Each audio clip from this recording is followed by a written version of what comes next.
Bună, Leu, și mă bucur să te am aici alături de mine. Aceasta este citirea ta pentru următoarea perioadă și vreau să văd pentru tine ce mesaj avem din partea acestui oracol pentru Leu.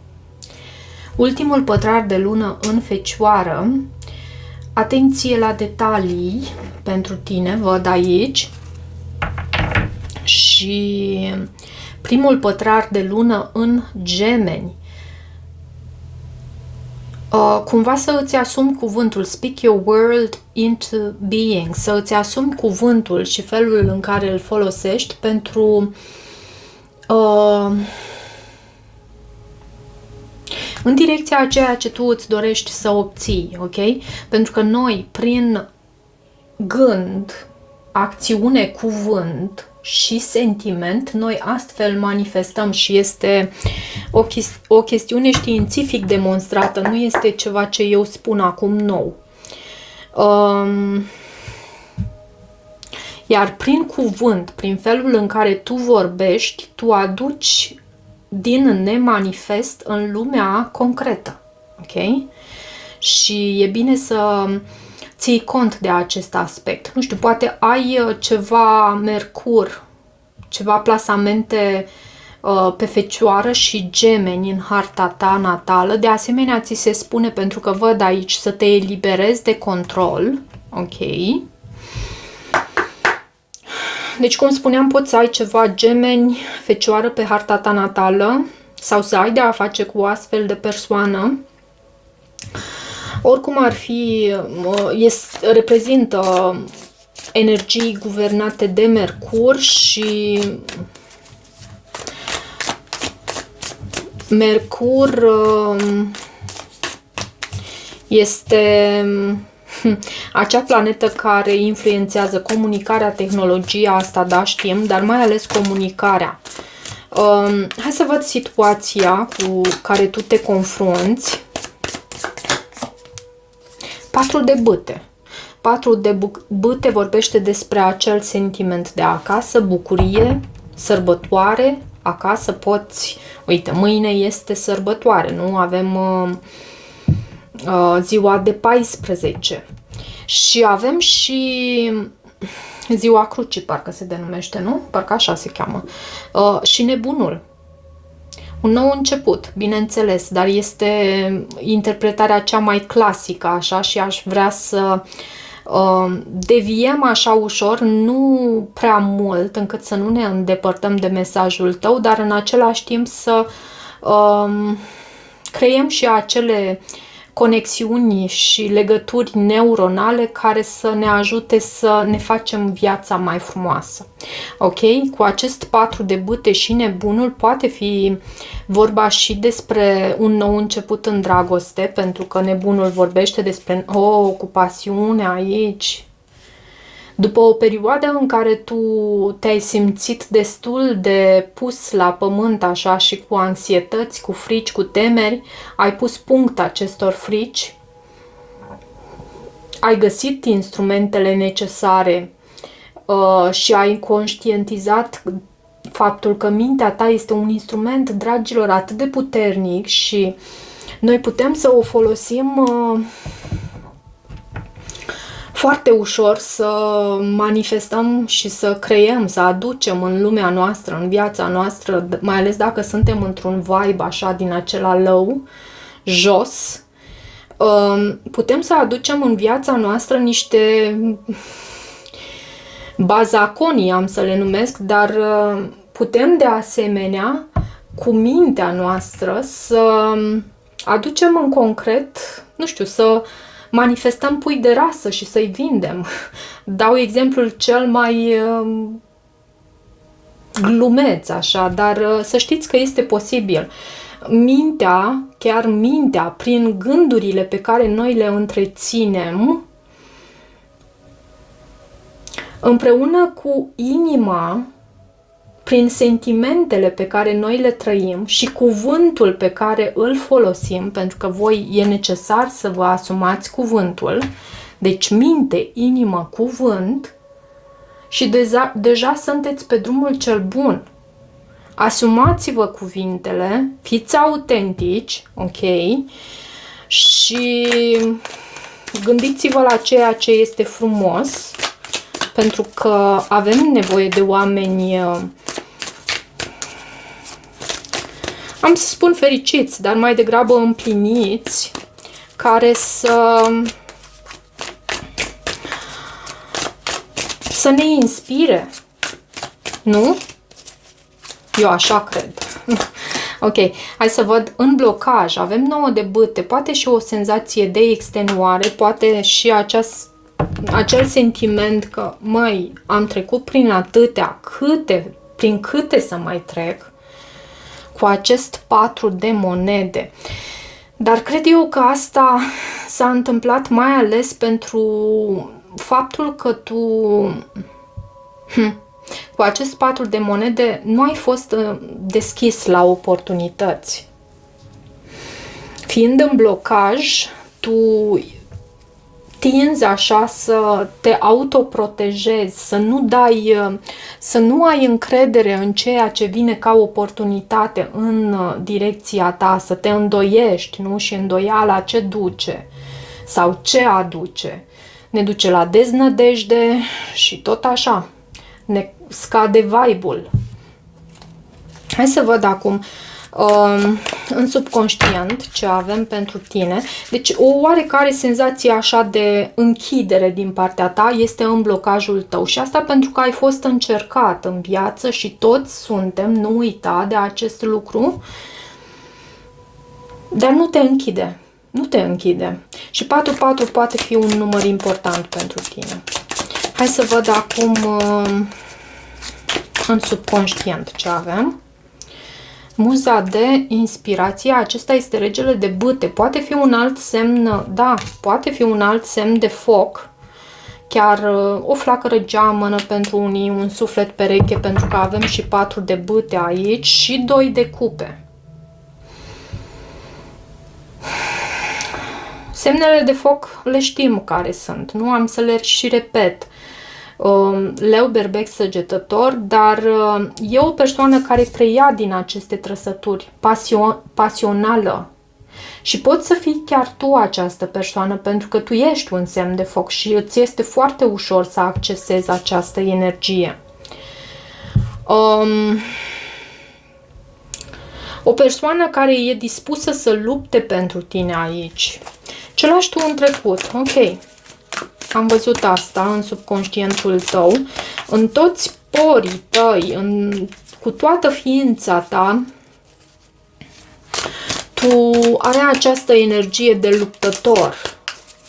Și da, leul tinde să nu se miște atât de ușor ca celelalte semne de foc, precum berbecul sau săgetătorul. E un semn fix până la urmă și tinde să se miște cumva mai încet, dar profită de această energie fixă, această modalitate fixă a ta. Uite, văd steaua pe care tu o lași în trecut și regina de bâte. Steaua poate vorbi despre un moment înălțător așa în trecutul tău în care tu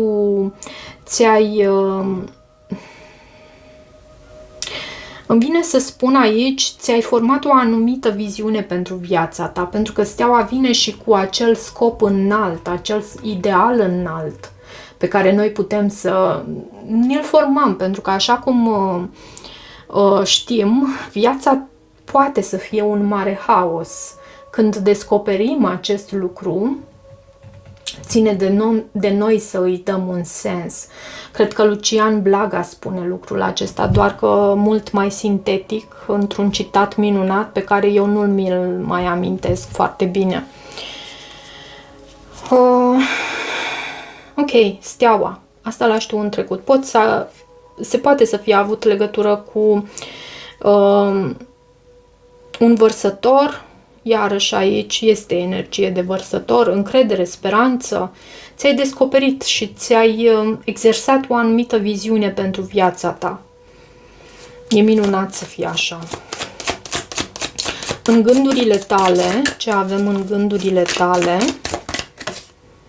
Hierofantul. Hierofantul vorbește despre acele valori tradiționale, despre tradiție, despre a respecta ceea ce înseamnă și muza de voce, regele de spade la baza pachetului. Despre a respecta ceea ce înseamnă tradițional, despre ceea ce înseamnă de asemenea înalt, ceea ce înseamnă de asemenea... Pentru că mă uit aici și spun înalt, mă uit aici la această persoană micuță, ok, care încă mai are de crescut și care vine să ceară ajutorul, sfatul acestei persoane care a crescut din punct de vedere spiritual și care cunoaște lucruri și care este mai experimentată într-un fel, cunoaște, deține adevărul, pentru că regele de spade reprezintă o persoană inteligentă și, în general, adevărul. Poate fi și un taur aici, pentru că văd, menționez, sau un semn de aer, Gemeni, Balanță, Vărsător. Ok, dar voi, repet, nu vă luați după aceste semne zodiacale. E vorba de energii pe care noi putem să le accesăm într-un mod mai ușor sau mai greu, în funcție, da, de zodia noastră, dar la toate noi avem acces. Ok, hai să văd acum viitorul apropiat aici pentru tine. Regina de bute, și am văzut-o atunci când am extras steaua, și 5 de bute. Și vezi tu, avem această pereche, regele și regina de bute, această pereche în care atracția este la cote maxime, posibil să existe și un soi de gelozie aici.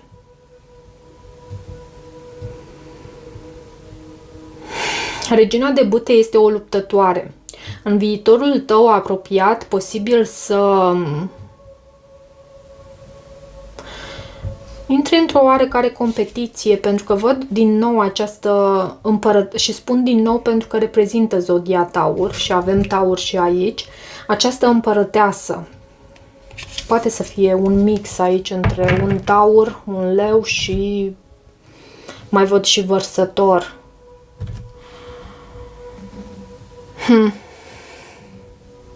Conflict aici cu cineva anume.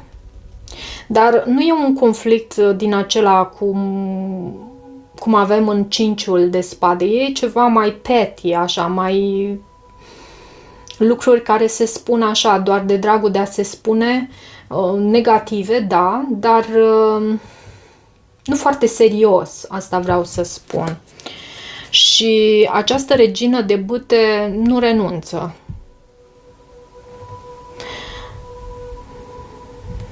Cu regele și regina de bâte aici e o chimie de nedescris.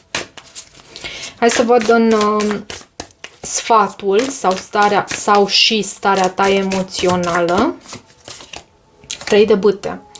3 de bâte vorbește despre expansiune și turnul la baza pachetului. Turnul aduce haos. Turnul aduce surpriză. Hai să mai văd o carte pe acest 3 de bâte în sfatul pentru leu. Care este sfatul pentru leu? 5 de bâte din nou. Să întorci spatele, să știi. E adevărul, uite. Muza de voce din nou, sau regele de spade, cum mai este denumit aici. Să întorci spatele la ceea ce înseamnă conflict, pentru că tu aici, în viitorul apropiat, vei avea parte de un soi de competiție, conflict, ceva ce nu îți este spre binele tău cel mai înalt. Și ai toate instrumentele sau toată abilitatea pentru a depăși acest conflict, dar cel mai bine este să întorci spatele cumva, pentru că nu e ceva serios, nu e ceva pentru tine. Eu așa văd aici.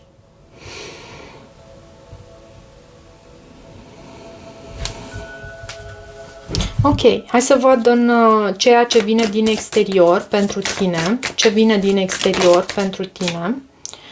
2 de spade, ok. Și împărăteasa, din nou această împărăteasă, chiar mă duce cu gândul, da, împărăteasa vorbește despre taur sau balanță și mă duce cu gândul la un taur din viața ta. Cu 2 de spade aici.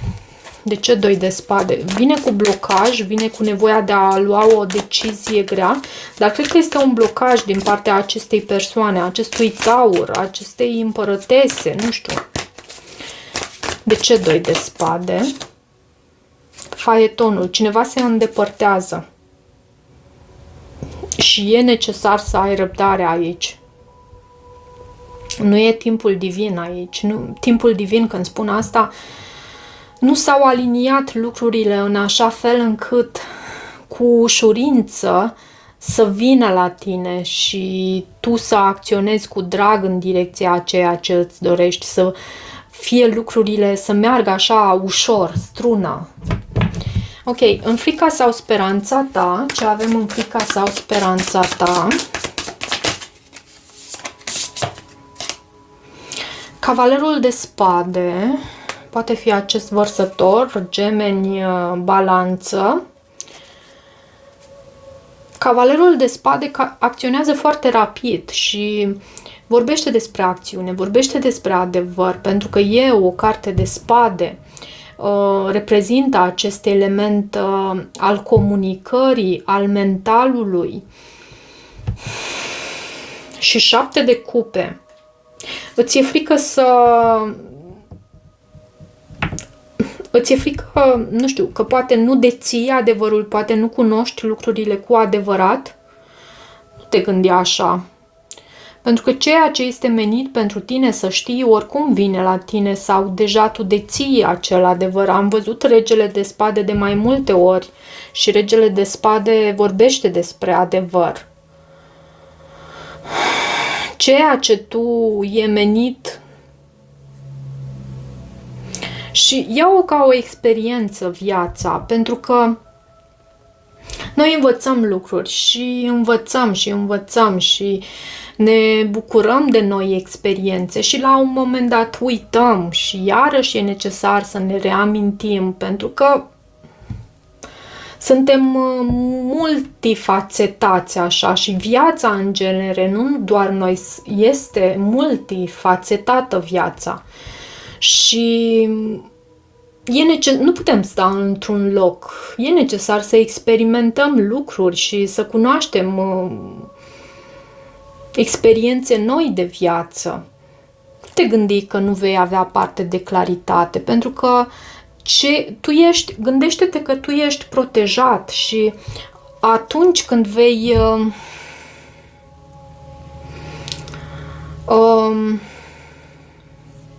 sări în neant, pentru că am văzut la un moment dat și nebunul, cred că aici, nu? Când am extras 4 de bâte. Când te vei hotărî tu să îți asumi un anume risc, tu ești în același timp și protejat de către divinitate. Da, ai parte de schimbare. Da, e posibil să mai și greșești pe aici, pe acolo. Dar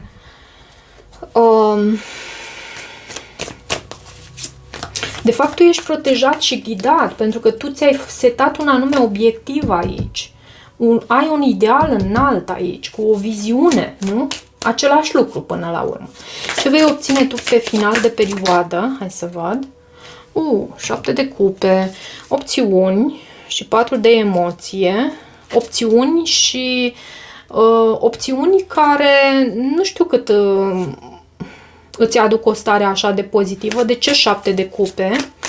În ceea ce vei obține tu pe final de perioadă. Da, te vor împovăra, pentru că nu vei ști exact ce să alegi. Mă uit la acest personaj din acest card 7 de cupe și cum se uită nehotărât la acești peștișori și nu știe care este cel potrivit pentru următoarea călătorie prin viață. Și e ceva împovărător, dar avem și justiția aici. Alege. Da, fă-ți temele, da, adună informații, da, vezi care este opțiunea cea mai potrivită pentru tine și poate că nu vei aduna toate informațiile și nu vei fi foarte sigur că ceea ce alegi tu aici pe final de perioadă îți este cea mai bună alegere. Dar tu ai justiția aici, fii corect și vei vedea că și universul este corect cu tine. Ok? Hai să văd și niște mesaje adiționale din acest oracol pentru Leu. Ok, tot spun că îmi pun YouTube Premium, dar nu reușesc și vin reclamele. În următoarele luni, within the next few months, ce se întâmplă în următoarele luni? Hai să vedem. Da, e o citire care poate să se manifeste în următoarele luni, dar văd și oamenii de ajutor în calea ta vin.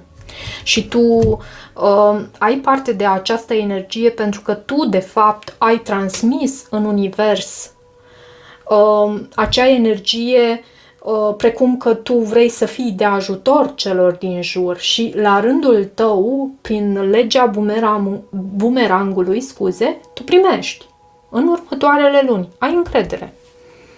E totul minunat aici.